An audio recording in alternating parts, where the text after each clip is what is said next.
messieurs, bonjour, bienvenue pour cette journée engagement citoyen et diversité culturelle qui s'inscrit dans le cadre du projet pour une citoyenneté réussie entre juifs, berbères et arabes originaires d'Afrique du Nord au Québec, activité parrainée par le ministère du Patrimoine canadien. Ça fait 2 ans maintenant et on en est à peu près à notre 8e ou 9e rencontre dans ce sens. Et c'est un programme donc qui va se poursuivre jusqu'en septembre 2018.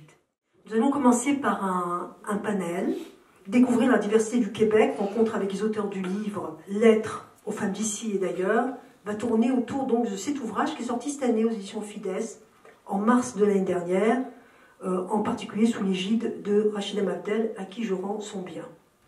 Je cède la parole au professeur François Naudillon. Il fallait peut-être nous dire comment s'est faite cette publication, cette idée, comment s'est fait ce rassemblement des textes et comment vous-même y avez participé. Comment j'ai choisi les personnes qui devaient faire partie de cet ouvrage collectif? Il fallait que ce soit des personnes dans l'acceptation de l'autre. D'emblée, j'ai choisi Rachida et Sonia, mais il fallait des gens qui sont capables de transcender les différences pour trouver en l'autre ce qui nous rapproche. Tout ce que nous avons vécu fait ce que nous sommes aujourd'hui. Et ce qui nous rapproche au-delà de tout, c'est notre humanité, c'est le fait que nous sommes des êtres humains. Qu'est-ce qui fait que l'autre, c'est nous? J'ai choisi d'écrire mon texte, j'aurais pu l'écrire à beaucoup de personnes, mais j'ai choisi en particulier ma mère, parce que ma mère a immigré en France à l'âge de 24 ans. Elle a été mariée à 13 ans. Et ma mère m'a toujours montré la force de caractère. Elle était très autonome, très indépendante. Je lui ai écrit la lettre parce que quelque part, l'exil, c'est le deuil non seulement de ce que nous sommes quelque part, mais c'est aussi le deuil avec les personnes qui nous sont chères. On pense toujours qu'on a le temps de passer du temps avec eux. Et malheureusement, dans l'exil, nous n'avons jamais le temps de nous dire adieu.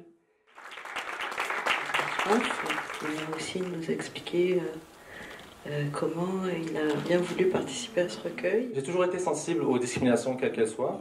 Et celle qui est le plus en vogue actuellement, qui a explosé, on la connaît tous. La lettre à Naïma, donc une femme d'origine marocaine qui a immigré à Montréal et tout, et qui, dans des circonstances tragiques et pour moi nébuleuses, a perdu la vie dans le métro de Montréal.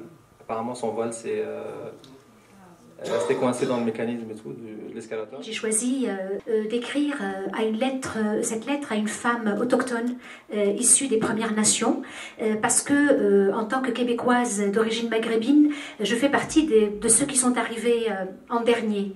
Et je trouvais que c'était un peu la moindre des choses, de m'adresser à ceux qui étaient là avant.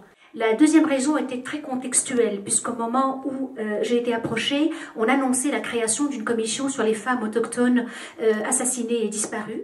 Tina Fontaine. Donc j'ai trouvé son visage, son nom, son âge, son histoire, et j'ai décidé de m'adresser à elle. Puisqu'on avait le choix, soit un être imaginaire ou réel, j'ai choisi un être réel, qui est ma filleule, celle qui est devenue ma filleule, qui est Catherine Schwetz, ici présente. Moi, je me suis interrogée sur que sait-on des commencements? C'est le sous-titre de mon texte. Et je me suis dit, mais au fond, si je racontais notre histoire, c'est-à-dire tout ce qui a présidé à notre rencontre, à partir du moment où elle naît, où j'étais moi, qu'est-ce qui a fait que, hop, pour arriver dans les années 2010, on se rencontre.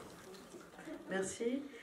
Je voulais aborder un deuxième grand thème, c'est toute la question du vivre ensemble. J'aimerais que chacun d'entre vous réagisse à l'expression vivre ensemble.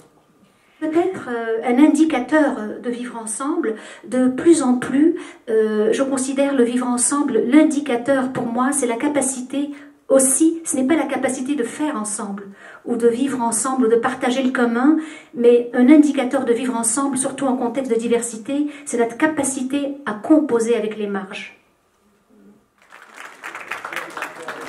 Merci beaucoup.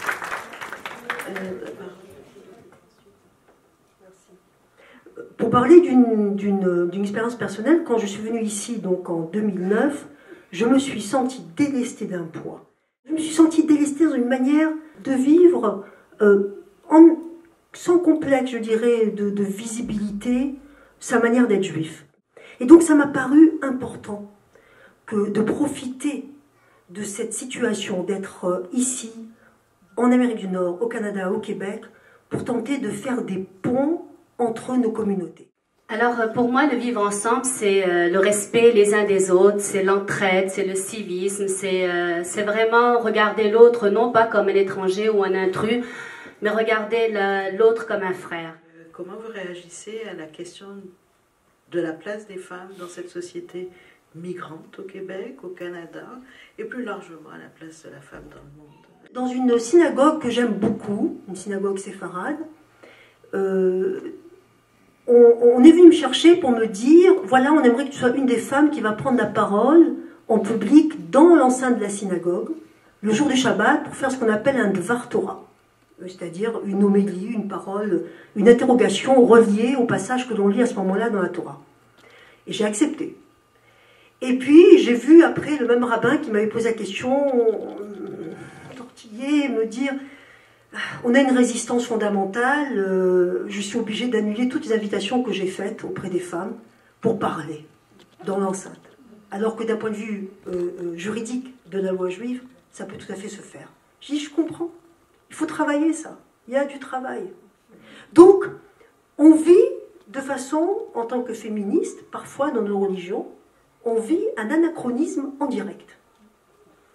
On peut avoir accès à toutes sortes de professions, astronomes, juges, et dans l'enceinte de nos communautés, ne pas être satisfaite de la condition qu'est la nôtre. Mon Dieu, qu'on doit aimer nos communautés pour vouloir y rester et prendre sa place et vouloir que d'autres la prennent aussi.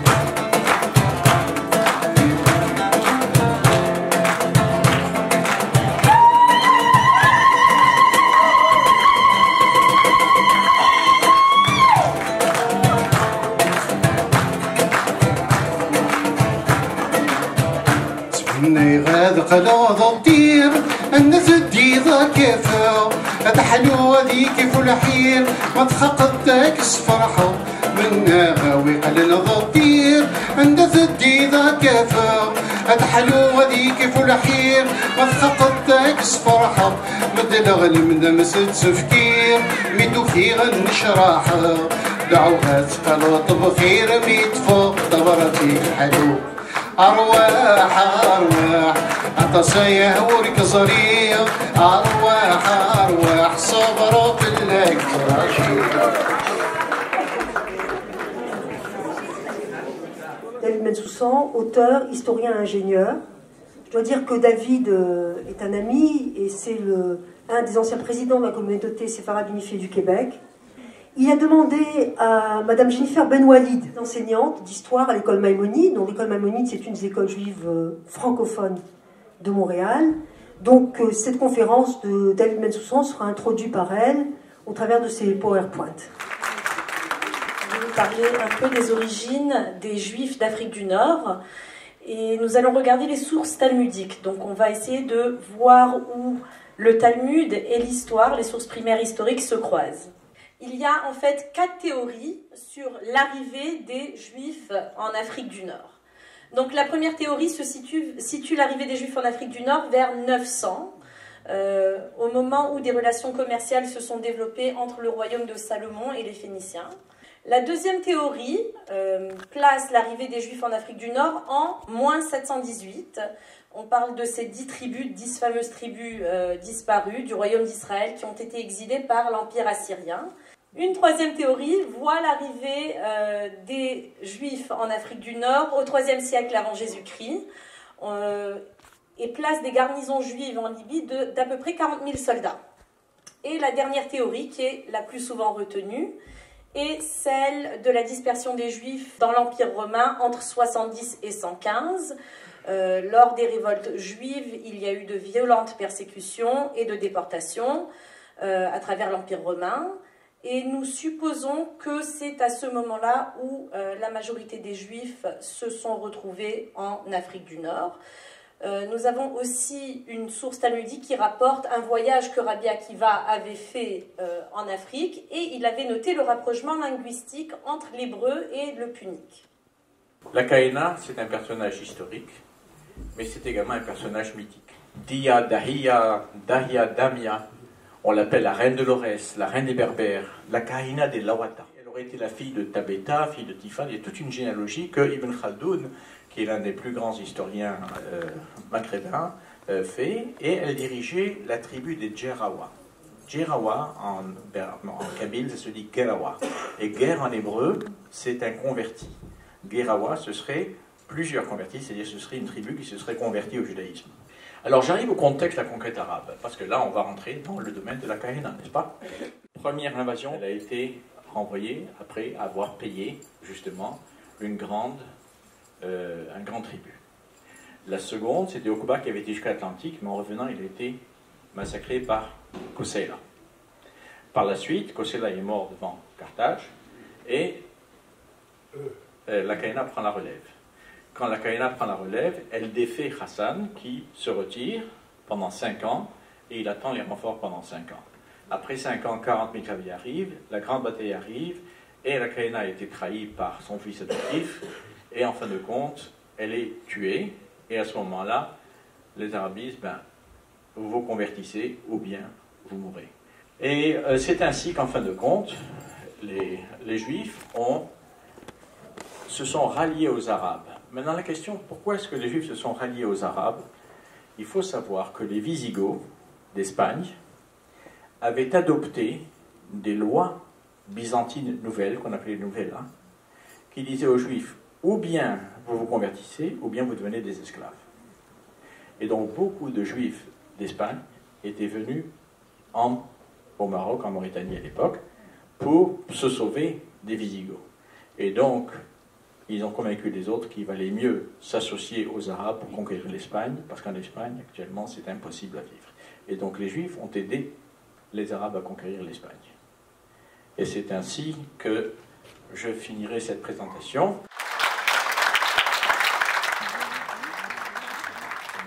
Très bien, alors, questions? J'aimerais bien, je ne sais pas, rajouter quelque chose ou bien vous interpeller aussi à parler du corps de cette femme fascinante qui s'est opposée à l'invasion arabe.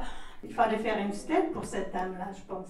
Je pense qu'aujourd'hui une statue quelque part en Kabylie, sur la Kaina, quelque part, est vue, mais il y a le tombeau de Massinissa qui est, je pense, qui s'est tombé.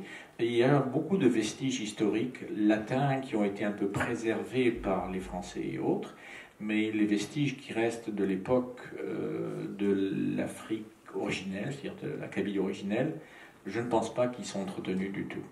Et ça, je pense, c'est la responsabilité des gouvernements, mais aussi des citoyens qui veulent éventuellement marquer le coup, parce que ça fait partie de notre identité à tous.